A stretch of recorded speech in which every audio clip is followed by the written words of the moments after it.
Hey guys, today I'm going to be talking about all the hitboxes you could choose from in Rocket League, while giving you some explanations on the characteristics of each car. There are currently 6 hitboxes you could choose from in Rocket League, which are Octane, Dominus, Breakout, Hybrid, Mech, and Plank. If you want to find out which car has what hitbox, you could check out the link in the description for that list. First off, let's talk about the Octane. Octane is probably the most popular preset in Rocket League that anyone can get comfortable with. Usually this is the first hitbox people start with, since Octane is the default car when you launch the game for the first time. It's perfect for players who prefer a strong ground game because it is the second tallest car in the game, which makes it fairly easy to make contact with the ball when going for bounce dribbles, ground shots, and 50-50s. Because of its size, it makes it more difficult to miss hit, which is great when going for aerials as well. But you can't really go wrong with choosing any car with the Octane hitbox. Arguably, the second most popular hitbox is Dominus. The Dominus hitbox is better suited for players who are more mechanically comfortable in the air because it is long and flat. It has one of the lowest heights for a hitbox, which makes it a bit more difficult to win 50-50s and dribble the ball on the ground compared to other cars with a higher height, like the Octane, Mech, and Hybrid. But it can sometimes allow you to get harder shots more consistently if you hit the sweet spot at the corners or front nose of the car. Now let's talk about the Breakout hitbox. This hitbox is really similar to Dominus in the fact that it has a low height and is also long in length. Higher level players usually prefer Dominus over Breakout, but you can give both a try and choose whichever one feels better since they are so similar.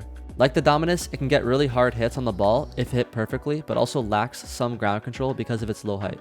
It is also a really popular car in the freestyling community because of how well the hitbox works with air dribbling and flip resets. If you want to be more of a flashy player, Breakout might be the right car for you.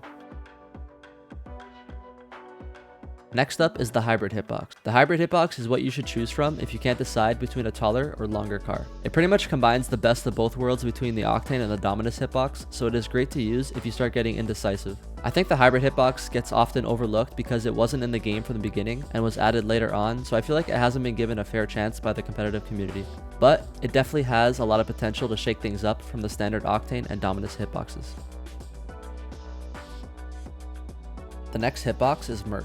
It was actually just recently added to Rocket League with the free-to-play launch. The Mech hitbox is the tallest car in the game currently, but is also very short in length compared to some of the flatter cars. Because of how tall it is, it allows you to get some strong 50-50s and is a very forgivable car for ground control, but you do trade off some of that aerial shooting ability because it is a bit more difficult to hit the ball in that sweet corner spot of the car.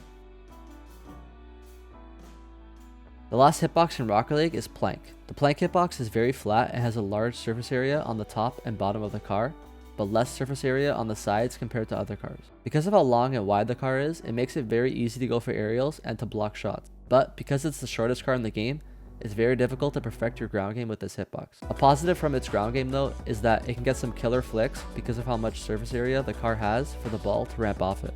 At the end of the day, all hitboxes in Rocket League are very viable and shouldn't affect your gameplay too much. Although they all have different lengths, widths, and heights, they all share a similar surface area so that not one car is much better than another. Pick whatever car you feel most comfortable with and just have fun with it. But that's all for this video guys, thank you for watching and I'll catch you next time.